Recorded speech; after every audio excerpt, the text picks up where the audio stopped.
Okay, should we get started? Okay. Hi. It's been a great day, hasn't it? The talks today have been really impressive and interesting and important. I have to say it's really a privilege to be part of this lineup today. I'm very happy to be here. I appreciate your time being here also. A pretty Saturday. My name is Vera. I am here today as the president of the Mid-Atlantic Renewable Energy Association. I also teach full-time at Penn State. I teach energy and sustainability policy, so that's my paying gig, and my work with the Mid-Atlantic Renewable Energy Association is a volunteer work. I'm officially wearing my MAREA hat today, though, for this talk. When I was asked to give this talk, I usually do work with solar electricity. I do a lot of work with solar. I do teach solar courses and solar workshops and solar installation workshops, and that's normally what I speak about. So this topic was an interesting new way of looking at things for me, and to really sit and deliberately think about a transition from carbon fuels, and particularly to think about from a natural gas point of view, which has been, presented to us as a cleaner burning fuel, a bridge fuel, and those kind of things, and really looking at the facts and how does this make sense. So the presentation you're going to see today, it's the first time I've given it, so that's kind of fun for me and you, I hope. So I hope it goes well, and I'm happy to be talking about these things. And one of the decisions I made was everybody who's here today is here because they care and because they want to do something. So I've tried to make sure that the content is angled towards actionable information that's useful to you and that we as individuals can do something about. So it seemed like a reasonable starting point was to say, what are our energy sources and how important is natural gas to this country right now? So this is data from 2010 from the Energy Information Administration. I'm going to use data from this source often throughout this presentation. If you're not aware of them, the Energy Information Administration is is information available on the website. They've got an amazing website that's full of data that's updated all the time. It's government data, and the quality in the background is pretty good. And it's a source. It's a source that you can count on, and that I highly recommend for data, for analysis, and projections. So this is their. For 2010, of all the energy used in the United States, about a quarter of it came from natural gas. This isn't just electricity, this is our energy use completely. And those numbers are about the same still 2 years later. And of that, about over 80% of it is fossil fuels. About 8% is from renewable sources, and almost all the renewable sources is from hydroelectric. So that's the energy makeup of our country, and it's still about the same 2 years later. And most of it, like I said, the vast majority of it is some form of fossil fuels. And I was thinking about this, and I think, just to kind of put into scale the seriousness of what we're dealing with here, our addiction to fossil fuels is for good reason. I mean, it really is. Fossil fuels are amazing. They really are incredible. If you think about a car that weighs, say 3,000 pounds. If you wanted to push a car 3,000 pounds for 20 miles, about the amount of energy that would take. And we do that routinely with a gallon of gas. 1 gallon of gas is enough to move 3,000 pounds, 20 miles, and we pay $3.50 for it. I mean, this kind of scales the question of what we're up against in terms of, and I know we're talking about natural gas here, but still all the fossil fuels kind of have the same type of science behind them. So that's the starting point of what, and it's understandable that I mean, as our people have been able to do amazing things once we gained access to this level of energy. It's an incredible amount of energy. What are we doing with all of this natural gas?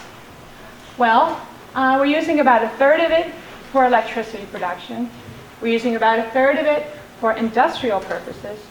The residential sector is using about 20% of it, and then we're using some for the commercial sector and a small percentage for transportation.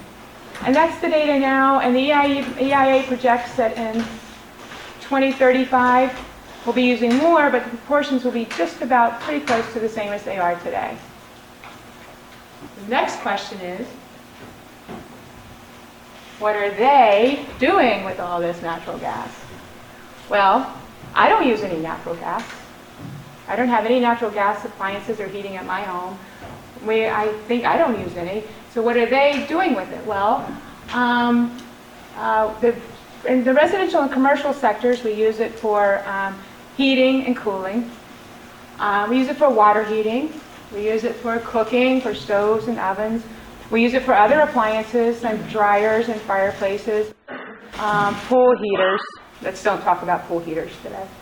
And cogeneration when you do combined electricity generation or combined power and heat. The industrial sector, interestingly, has all the same kind of applications for natural gas, but also uses natural gas in the production of many products. So they use natural gas for producing steel and glass and paper and clothing and brick and a lot of other products. And we use natural gas as a raw material for many other products, including paints and fertilizers, plastics, antifreeze, dyes, film, medicines, and explosives. Well, except for the explosives, I pretty much use all of those things on a regular basis. So it's short-sighted to think that the natural gas industry doesn't involve me and that I'm not a participant in it, as I am, and I would imagine most of us in this room are to some degree or another. So, before I go to this next slide, I wanted to say, so these things, this stuff, and these services are what we're risking life and limb for in Pennsylvania, or wherever we're doing natural gas fracking. When we heard that terrific talk this morning, and about not just the burning of the gas, but all the associated issues related to climate change from the use of the gas.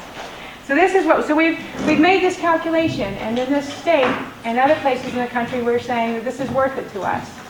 In order to cheaply power these things, it's worth all of these other risks, right?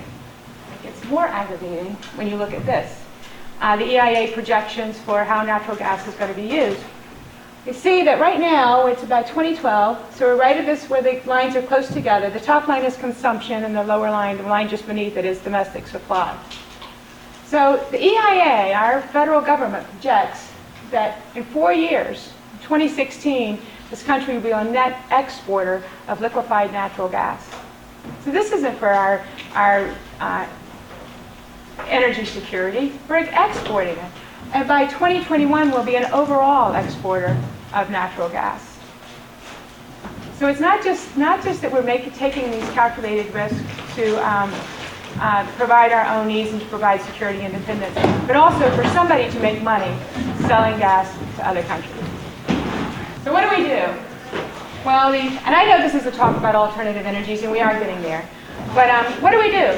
Well, it's easy to jump in and start saying, this is how many acres of solar electric it would take to replace all of the natural gas that we're using, or this is how many wind turbines we would need, and all the different ways to replace it. But the very first thing, regardless of any kind of fossil fuel that we're talking about, is to think first about just not using the energy at all.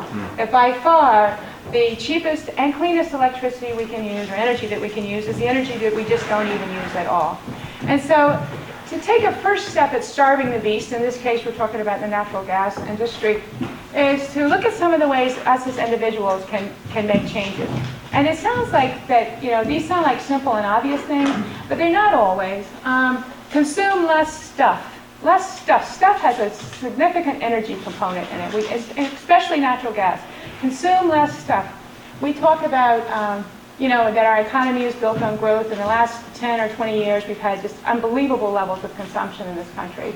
And yet, when you look back, those levels of consumption have not made any of us any happier or any healthier. We're not better off for all the consumption. So this is not a sacrificing thing to ask us to do. Consuming less stuff is better for the economy, is better for the environment, and is better for us. Also to use less electricity. Seal and insulate our homes and buildings. Manage your thermostat. I understand Karen Vera didn't beat me to it and already quoted Jimmy Carter about telling us to wear a sweater. I'm just here to remind you to wear a sweater too. But yes, you probably know, I know people who actually have their thermostats set lower in the summertime and higher than they do in the wintertime. Then in the winter they need to be 68 or 70 to be warm, and in summer they need to be 66 to be cool. So, but to really think about how we manage our thermostats and zoning and all the other things you can do to stay comfortable and yet be aware and mindful. Eat organic, and this addresses the fertilizer component, and also eating less meat. If you were there this morning, you heard the discussion about methane emissions from livestock. Even though it's no longer the leading cause of methane emissions, it's a very significant cause of methane emissions. Not to mention all the other energy associated with industrial scale farming. Compost, use a clothesline instead of a dryer. Recycle, and I know this is pushing it when we talk about natural gas, but driving less and flying less is a major. We talk about being more energy efficient vehicles, but just using them less.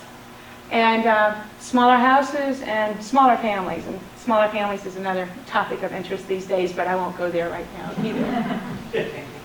But when we do use energy, we should use clean energy. And we have more options than maybe we realize for using clean energy. We have solar hot water that can be used for domestic hot water and also for space heating. Solar hot water systems were no big deal, and were how water was heated decades ago, until other fuel prices became so cheap that they kind of became out of fad. The solar hot water, geothermal heat pumps. I have a geothermal heat pump. Works great. The geothermal systems take advantage of the fact that water is about 50 degrees year-round below the Earth's surface, and so it provides an aid makes for more efficient heating and more efficient cooling in the summertime. There's solar electric photovoltaic systems. These are systems that can be installed on your roof or your yard and generate electricity.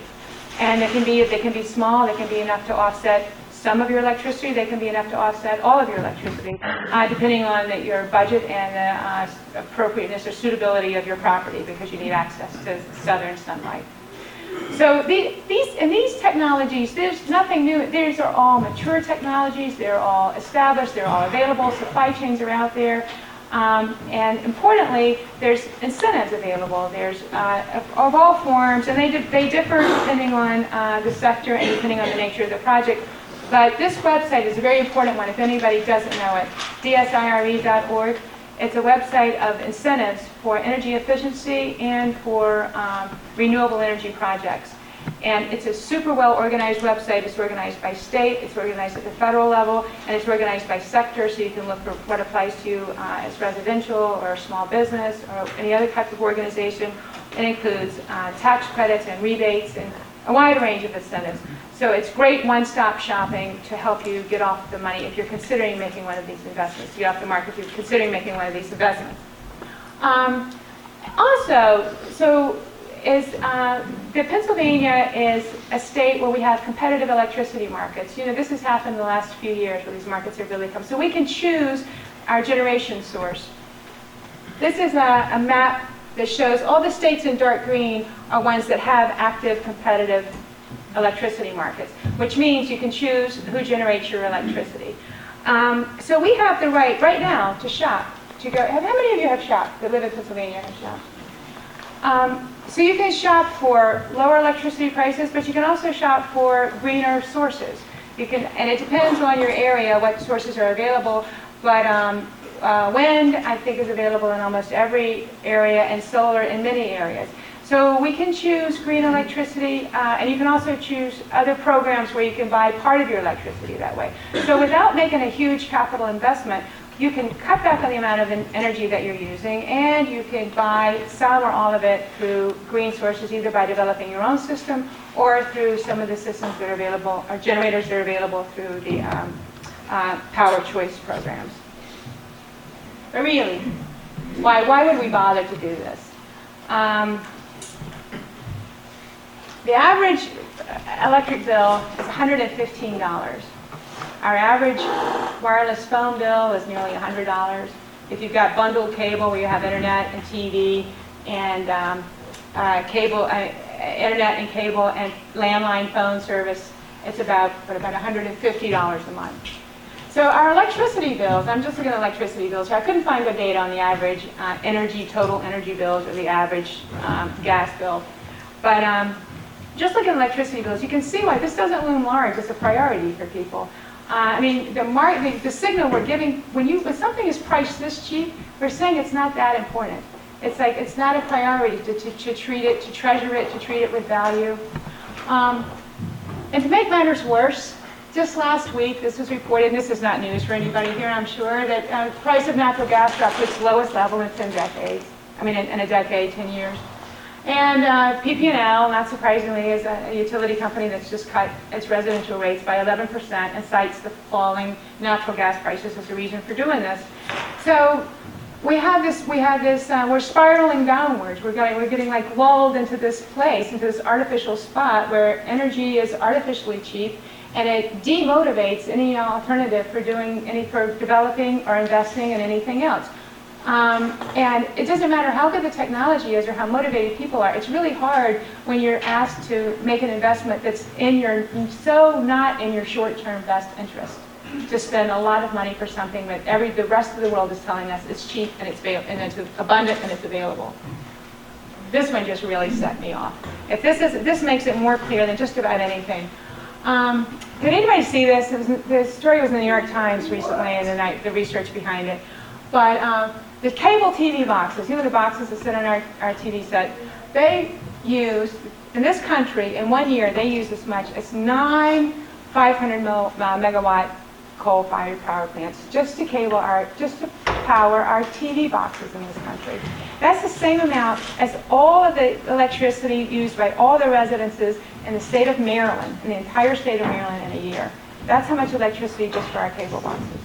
And it costs us about $3 billion a year. And oh, by the way, emits about 16 million tons of carbon dioxide just to power our cable boxes. So it's all annoying and concerning, but what's really is concerning is that you can't really blame anybody. Who do you blame in this scenario? I mean, consumers, it's not costing us much to power these boxes. It's not a concern for anybody. Our electric bills and the components of our electric bills are not that much of a concern for us for any financial reasons when we're paying as much as we are for everything else. That's not a big part of the picture. And then you can't blame the cable companies, because if their consumers aren't complaining, why would they go out and insist on more expensive, more capable boxes that were better designed to be more energy efficient? There's no balance in our system that's helping us move collectively towards a better place. As long as electricity prices are this cheap and this disconnected from the environmental impact, and this goes for all energy prices that are this cheap and this disconnected from the externalities of the environmental impact, there's no market forces to help us make better decisions and businesses make better decisions and to support the development and increased use of renewable energy. So why are we all here? I know I'm preaching to the choir with this slide, which is nice, a nice feeling. So why are we all here? Because we know that transitioning away from carbon fuels is good for us. And that's good. It's not just for you or me or for an individual that's making an investment. It's good for all of us if we can do this. The externalities, that's the cost to society. They're not built into the cost of energy. In any case, when we're talking about this, we're talking about things that are not built into the cost of energy. And there's 4 major categories. All the health costs of dirty energy is not included in the cost. The environmental degradation, cost present and future of climate change impacts, and then the cost of the security cost, the implied security cost, and how much our foreign policy is directed by our need to preserve access to energy. So these are all costs that society is currently paying, but are not attached at all to the cost of energy. And this one is not often discussed, or in most circles it's not. With renewable energy sources, there's no fuel cost. So there's real cost certainty. For example, at my house, we're just finishing a solar installation now. We finished in a couple months. And so I know exactly how much that electricity is going to cost me, because you put in a system, and anybody who does it's the same formula for anybody. You put in a system, you pay a lot of money to get the system in. Once it's installed, this solar system will sit there for decades. It's warranted for 20 years. So it'll sit there for decades and produce electricity with no additional cost. I may have to replace the inverter once, but other than that, there's really no expected additional cost. So it's basically like I'm pre-buying electricity right now that I know is going to cost me about 12 cents a kilowatt hour. So I'm pre-buying it, clean electricity at 12 cents a kilowatt hour that I can enjoy for the lifetime of the system. And so Other choices, other energy sources for electricity do not have that same fuel cost certainty, and we pay for it. So anything, it's, they politely call it disruptions in the supply. That can come from all kinds of reasons. They can come from storms or spills or explosions, and let's not forget Enron and wars. And they don't have to be real. They can be real or perceived. They cause crazy fluctuations in prices. And we pay for those fluctuations. Markets pay for those. We pay for those. When we can't plan, industries can't plan, it's very hard looking ahead to make plans when we have no idea. We're only projecting or speculating really on what the future price of energy is going to be. Renewable energies give us a price certainty. And another reason we need to do it is because we have to. If this stuff is going to run out, the fossil fuels are going to run out. We're going to do it later or we're going to do it sooner, but it's going to run out. And we can debate whether it's going to happen in 5 years or 120 years, depending on which fuel you're talking about, but it's going to happen. I love this. I don't know if anyone's seen this. This is something that Vote Solar put up. It's a billboard. It says when there's a huge solar energy spill, it's called a nice day. Isn't that great? And that is how it works. So for renewable energies to take off, this is the picture that we need to address. This is from the International Energy Agency.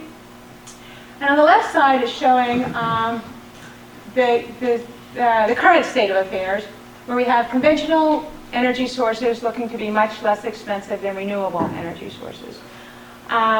But if you look on the right side, if we were to put in policy intervention that attached to conventional the true cost of these energy sources, all those externalities I just mentioned, including the environmental consequences, the price risk, that price stability question, and other issues related to health cost and effects of climate change, then you see that conventional actually is a very expensive way to power our world. And in addition to that, with renewable energies, there's plenty of recognized opportunities for reducing costs. We have not begun to get where we can be on reducing costs. So if you, with some policy and some planning, the calculus really changes about which is, I guess this would be arithmetic. We talked about calculus today already. The arithmetic really changes in terms of making renewable energies look more beneficial. For example, this is from the Department of Energy, the U.S. Department of Energy. There's a program called Sunshot, which its goal is to reduce the cost of solar. And they've recognized that there are four factors in the cost of solar. The modules themselves, the electronics, which are basically the inverters, then the balance of system hardware, that's all the racking and related equipment for installing it, and then the balance of system non-hardware, which is basically paperwork. It's all the bureaucracy and paperwork associated with the solar installation. And they have recognized that sometimes up to half the cost of a solar electric system is that non-hardware balance of system cost. And I know in Pennsylvania it's an issue. Every single municipality in Pennsylvania has its own rules about solar. So if you're trying to do solar installations in Pennsylvania, you have to negotiate and know your way around every single municipality and what their rules are. And the rules are different in every case. They're arbitrary and don't make sense in many cases. And often because the municipalities are not that experienced with renewable energies, they err on the side of being extremely cautious and over-engineering and over-requiring just to be on the safe side. So the Department of Energy recognizes this and is looking to squeeze out a lot of cost, and some of it's going to come through R&D developments, and some of it is going to come through making progress on these soft issues, on the non-hardware component. And this is true for solar, but it's also true for any of the smaller scale, or actually any of the more distributed renewable energy alternatives. So here it is, come and get it. So the technologies are there. They can be improved, but they're there, and they're mature, and they're proven. These are two statements from international organizations, recent statements. The International Energy Agency cites renewable energy technologies as being considered, they should no longer be considered as high-cost, immature technologies, but potentially as a valuable component of any secure and sustainable energy economy, providing energy at low cost with high price stability. There it is again, that high price stability. That's something that governments and countries are realizing more and more how important that is. And then the IPCC says, the availability of renewable sources like the wind and sun is virtually unlimited and can provide up to 77% of the world's energy needs by 2050. It's not the availability of the resource, but the public policies that will either expand or constrain renewable energy development over the coming decades. Yes? Just in the interest of truth and disclosure, how much do we know about the externalities of producing solar photovoltaic panels and the heavy metals and the supply that will be required? I know the technology is constantly changing, and I'm very pro-solar, but one rarely hears about the cost to the environment and the actual availability to ramp up to where we can really actually capture that much. In terms of the environmental issues, those minerals are rare and valuable. And so every solar module manufacturer that I know right now has extensive recycling programs to reclaim those materials. So there's real financial value, so it'll happen in terms of the recycling of materials. In terms of their availability, that is a difficult question. And looking ahead, and I'm not expert on it to answer it, but that's a separate part of it. No, I mean, things are difficult with China right now. We're having some trade issues with China, and I think it's all intertwined and how that's going to work out, so it's hard to say at this moment. Also, are you going to cover solar thermal, solar photovoltaic? People confuse sometimes solar equals solar. I'm glad you said that. I almost always do talk about that. The solar thermal, when I mentioned solar hot water before, I meant to say also I mean by solar thermal. Do you mean solar concentrating? Yes. Oh, okay. No, I wasn't going to plan to talk about it. So solar thermal is when you use the heat from the sun. Yes. And so that's a confusing phrase. So sometimes people use it to talk about solar, here it's most often used to talk about solar hot water and those kind of applications. But it's also used to talk about concentrating solar when you have big parabolic dishes or troughs that concentrate the heat of the sun, and then usually use the superheated fluid or gas to drive a turbine and generate electricity, not using the photovoltaic effect, but using heat transfer, just like we would with the heat generated from burning coal or any other kind of fossil fuel. And there is an interesting effort underway, and a lot of investment money going into more and more concentrated solar. In fact, I don't know, there's on the WDIY building in Bethlehem, there's a dish. Do you know about the dish? I'm part of that. Oh, okay. It's okay. So that's good. So anyway, there's more and more of an interest in using concentrated solar, but they're more complicated systems in some ways because they need to track the sun, they need to have mechanical parts removed, whereas photovoltaic just stays Well, there. actually, it's very close to competing with fossil fuels, so Okay. there's a lot of interest. Yeah, and then there's some huge concentrating solar facilities that use mirrors or heliostats to focus onto one point, and the big fields of mirrors to focus onto one point. And so around the world, there's a lot of interest in developing these really large-scale solar technologies. So, renewable energy resistance. It could be raining solar modules free from the sky, but our energy problem wouldn't really be solved because we really need policy. It's got to be there. There's the International Energy Agency gives these reasons, the kind of policy reasons that are currently working as barriers to the increased deployment of renewable energy. Regulatory and policy uncertainty. When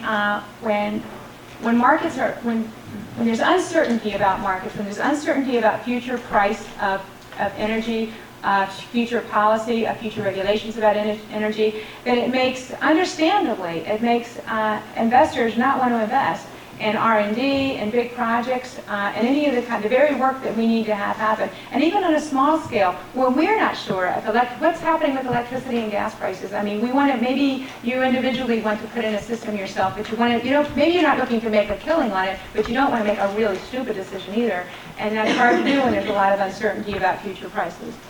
Also, infrastructure. Our grids have been designed, in this country and many other countries have been designed to support large centralized facilities. And so there's a reluctance and an inability. We don't have the processes or the technologies ready to readily support lots and lots of small distributed generation. And there's high upfront capital demand. Like I said before, you don't have fuel costs for the life of the system, but you need a lot of money up front, and access to financing, and to programs like PACE programs, Property Assessed Clean Energy, if you're familiar with that, which is where it's a creative program that started out in California where you can use, you can basically borrow the money and have it assessed as part of your property tax. And so you pay a small rider on your property tax until the system is paid off. And if somebody buys your house or your building, then they assume their property tax and they keep paying it off. So there's no, so it's financing through your property tax, and doesn't involve any other taxpayers' money. It's just your own money that gets paid back that way. But there's been issues with at the federal level with keeping these policies, these kind of programs. They've been challenged in keeping them constitutional. And then market barriers, and I brought these in. These are ones that are cited by the Union of Concerned Scientists, and I would agree with these. That other barriers have to do with pricing distortions, that have to do with subsidies, both subsidies related to renewable energies, but also subsidies for other energies, including fossil fuels. Inadequate information. We don't have a good understanding of what our options are, or how they work, or what's involved, if we want to do something on a personal level or an organizational level. And split incentives. This is a big one between, and this is a very tough policy problem between building owners and tenants. We have a lot and a growing number of renters in this country and in other countries.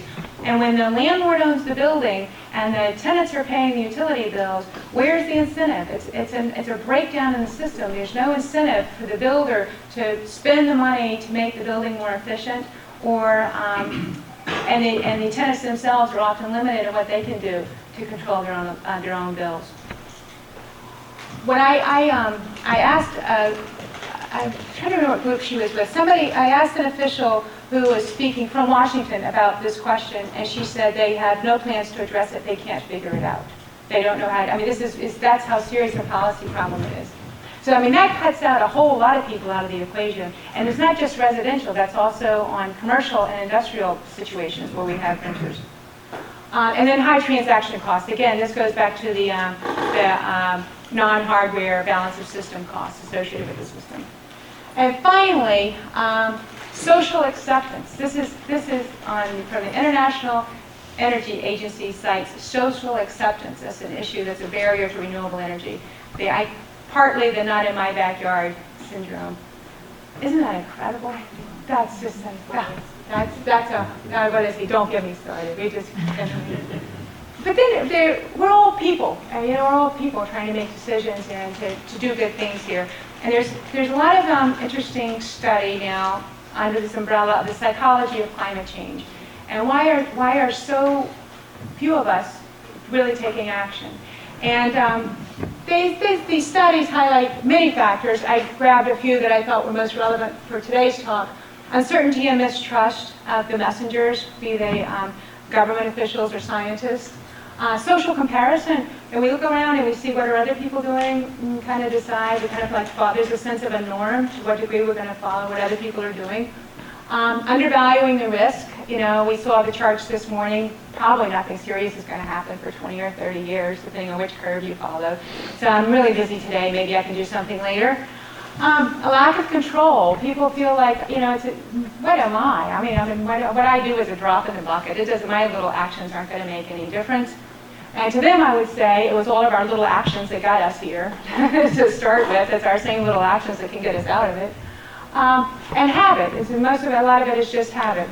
But I've heard a good speaker from Stroudsburg talk about this, and she made the point that the way to move forward on this, to get more people in the conversation, the way to address these concerns, is it's true that we get bombarded with negative data and there's a feeling of just wanting to shut off. It's just overwhelming. So when it comes to messaging, trying to scare people into doing something is really not an effective of a way to get people to get involved. But what does work is when people feel like they're not alone, when you feel like you're not a single drop in the bucket, but when you're one of many drops in the bucket. And the more that the people like us in this room and others, and I don't mean to sound all Pollyanna-ish about this, but it really is how it works. It's more if we can we can make this the norm. One by one, we can make this kind of mindfulness and awareness and the decisions we make the norm. And that it's a normal way of life to be mindful about these things and to pay attention to them. So, the buck starts here. I read this quote recently from the World Wildlife Federation, and it was just buried in the column, and I thought it really speaks to something important. Appeals to self-interest will not necessarily translate to the bigger changes people need to make. That short-term, smallly defined self-interest, when we say, buy this solar system because it will save you so many dollars, that's not going to get us where we need to get. But it's stopping it and stepping back and recognizing ourselves in terms of that we're part of a bigger system, that we are part of a planet, we're part of we share the atmosphere, the oceans matter to us, the mountains matter to us, diversity of life matters to us, all of humanity matters to us, and we start trying to make decisions that are rooted in those kind of connections, then we'll start making, and we kind of redefine our self-interest. That if the rest of the world, if it's all polluted and miserable and unhappy and less diverse, then I'm not happy. That we really need each other to all be on the good side of this. So if we can start there, and then we need to starve the beast, use clean energy when we can, and there's more opportunities than maybe we realize, including the ability to buy over-the-counter clean energy, and vote with your ballot, of course, when you show at the polls, but also with your time. I've done some lobbying, probably many of you have too, and my experience has been that policymakers, they want to understand. They know that they know where their money comes from, but I think many of them, again, I don't mean to sound Pollyannish, but I think many of them really do want to understand. They want to hear from their constituents about how policy matters to them as individuals and how it matters to your businesses. And taking the time to send an email or write a letter or make a phone call or even call on your local representatives can make a difference in the decisions that they make. And vote with your wallet. It's what we buy is what we're saying we want more of. And that doesn't matter whether it's stuff or whether it's energy. What the kind of clubs we're members of, whatever, when you spend your money, you're voting on something that you want more of. And finally, speaking to the last thing about the psychology of climate change, is be the change that you want. And if we're all the change that we want, then that will spread and others will join us. Thank you.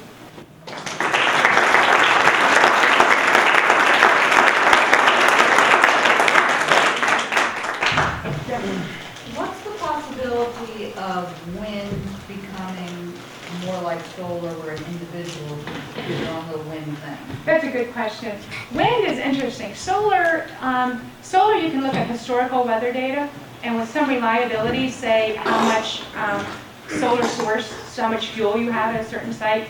So you can look at, and the renewable energy labs, the National Renewable Energy Labs have decades and decades of good weather data. So you can be really, over a 20 or 30 year period, pretty sure of the amount of solar you're going to get. Wind doesn't work that way. Wind is very site specific, and there's National Renewable Energy Lab maps that show you the wind patterns, but you almost have to put up a wind meter and read the velocities for a year before you can really ascertain whether or not it's going to be a beneficial site.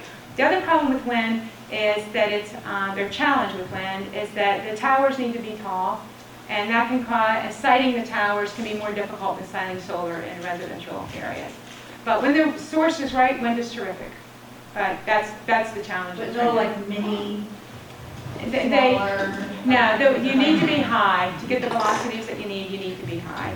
I know there's a lot of claims made by the ones, even some of the ones that turn the other way, and the ones that are mounted closer to the roof, and I'm not aware of any that worked as promised, or delivered as promised. because some of the big ones, they can't even go too fast. They have to slow them down if the wind starts going really fast. It goes really fast, yeah. There has to be a minimum speed for them to get, yeah. So there's limitations. Wind has different limitations. What can we do to change policy in Pennsylvania in terms of incentives? I mean, we've been going the wrong direction, it seems to me. I mean, when we hear the kind of stuff we're hearing today, it honestly feels like a hopeless cause right now. We need to change our politicians to change our. I mean, I don't know how else to say it. I think collecting.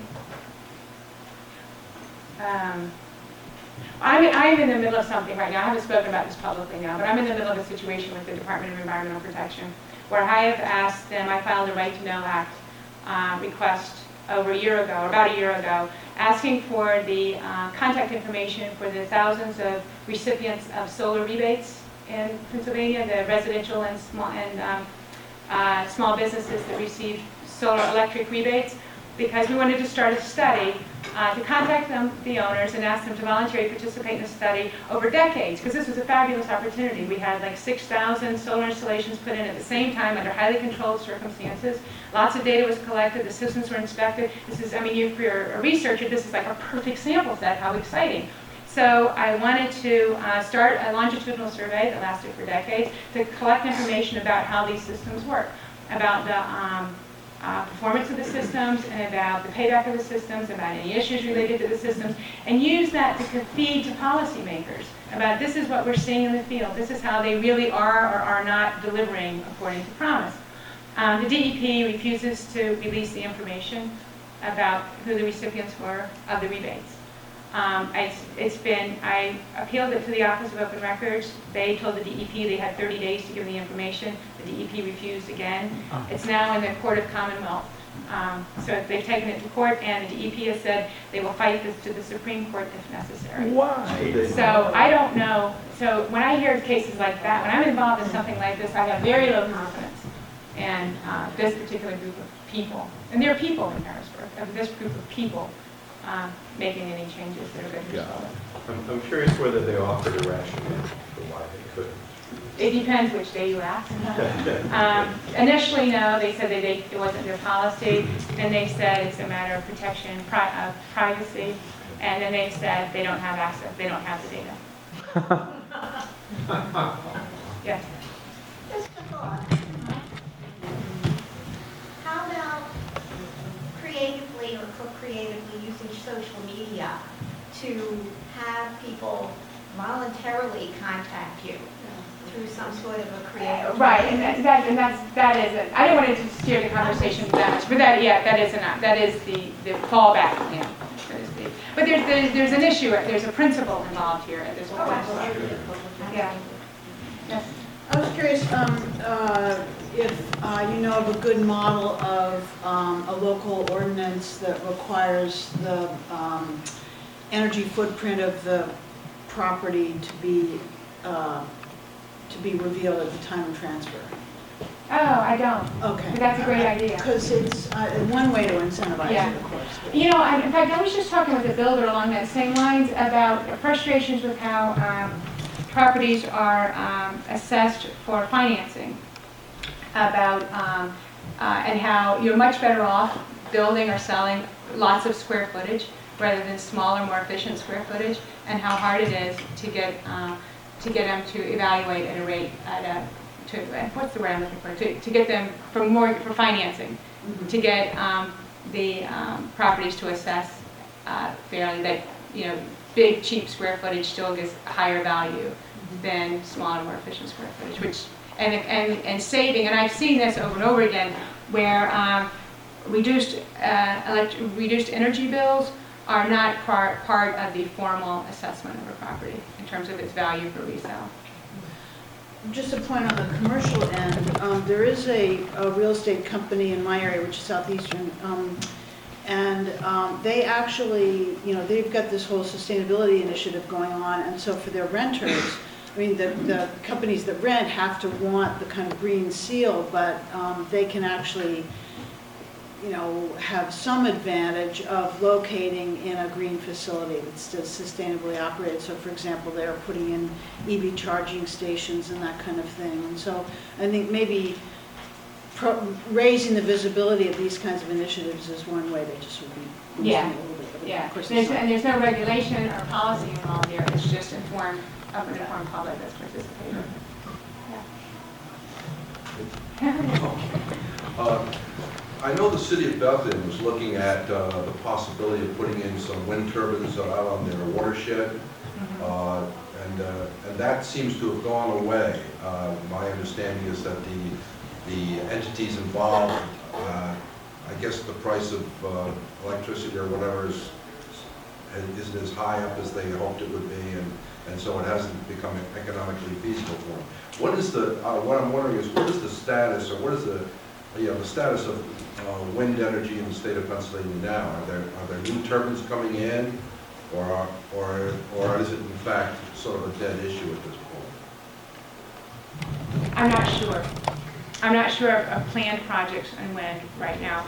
I can tell you how, if you're familiar with, there's a website called the Alternative Energy Portfolio Standards Site, PAAEPS, which is where qualified facilities register to sell renewable energy credits in Pennsylvania. And on that website, there's a list of qualified facilities, which gives full data for every single registered wind system or every renewable energy system in the state. And so that's where I would go to see the status, the current levels of wind in Pennsylvania. But as far as proposed projects, I don't have access to that data. If it's important to you, you can follow up with me, and I can probably help you find it. I know one of the problems too is, I'm on the EAC in the city of Bethlehem, and we're looking at this, the killing of bats as well as birds. I mean, you're trying to put these things on a ridge, and it happens to be in the flight pattern of the migratory birds and so forth. Right. And so there's a lot of... that's, especially when it comes to the birds, the Audubon, anybody here from the Audubon Society? The Audubon Society officially supports wind. And so they, in terms of the threat of climate change is much more hazardous, they feel, to birds than individual wind turbines. And there's also interesting data about the way birds really die in this country. And they die, I wish I had the data with me, and again, I don't want to say it off the top of my head, but the way they die, it has to do with cars and pets and cats and all the other, and not wind turbines. So that's really a false argument for the most part when that But we did have people from Audubon come into our meetings, and actually they were objecting to. Oh, they did on this one. It's a mixed bag. I mean, obviously, I believe you're correct. Audubon is officially for wind, but it's also then where is this wind turbine going to go, and how many are there going to be, and is that in fact going to affect? And if it's in a flight path that's related to Hawk Mountain, and I know there are some reports, it could be an exception. So was that a part of the decision to not move forward with the project? I'm assuming that, because this was really something that was going to go. We thought this was, and then all of a sudden, it sounded like, from what I can understand from the people who run the water authority, that the people just sort of backed away. Yeah. So I'm assuming economics came into it, and they decided that right now, at least, it wasn't worth following up on. Yeah, I think the economics were probably a significant part of that. Has organizations like yours or others have done studies on potential for renewable energy from biomass and combined heat and power for Pennsylvania to see how we fare? Just like there's a big yaya about Marcellus Shale, can we create this energizing thing about, well, we have biomass, we have solar, we have wind. And landfill gas is a huge one. Landfill gas. Again, I started to go down that path for this presentation. I wish I could have done an hour, but that. No, I have not done studies per se about the potential. That would be kind of hard to do. I'm not sure exactly how we do that study. But again, that same resource that I mentioned, where you register to sell renewable energy credits to qualified facilities, there's a wide range of facilities registered that are operating in Pennsylvania. There's a wide range of fuels, and a lot. Landfill gas is a big one, and a lot of biomass is in there already established. What's that website? It's PAAEPS. This is my website. Feel free to follow up with my email address. Feel free to follow up with any questions. I would be happy to. As I have one about the solar power purchase agreement companies like Sunrun. Do you think that that is a good model to finance solar? And will you think that'll have a positive influence on solar policy? Yeah, I meant to mention it actually when I talked about PACE. She's talking about power purchase agreements or PPA kind of situations. And these are situations where a company works with a property owner, and the company installs and owns a generation, usually solar or wind, on the site. And then the site agrees to purchase that electricity at a certain fixed rate over the course of the project, or whatever the contract is. And so what it does is it gives the homeowner or the business owner, the property owner, access to local generated electricity at a fixed price, but they don't actually own the system. Somebody else owns the system, and usually that company also has access to the renewable energy credits, and that company owns the equipment and is responsible for decommissioning it at the end. And so it takes away that intensive capital that's required up front for an individual to get involved in local generation. So when they're designed right, and when the contracts are balanced and fair, and they're well negotiated on both sides, I think they're a great deal. But there's some that have been really bad, that have been exploited in terms of taking advantage of organizations in particular. Yeah. You're an energy communicator. So what do you think are the responsibilities or the actions of the younger generations, not just, I'm a student, what do you think we should do, or what do you have seen, you teach at Penn State, what have you seen students do, or what do you think we should do in order to teach us? That's a great question. You said you're at Lehigh? Yeah. How about that basketball game last night? Wasn't that great? I couldn't believe it. Congratulations. Be engaged. I think that's the most important thing, is to, I don't know where the future is headed. I don't know what's going to be needed the most, but to be informed and participate, to vote, and that's probably the most important thing that we can do, is be informed voters. And the list of things that I said for everybody in this room are the same things that I would say for students. But learn your math and your science, and be willing to dig into the conversations, whether it involves finance and economics and markets and the international scope of these problems. Excuse me, let me know. Thanks, everybody. Thank you very much.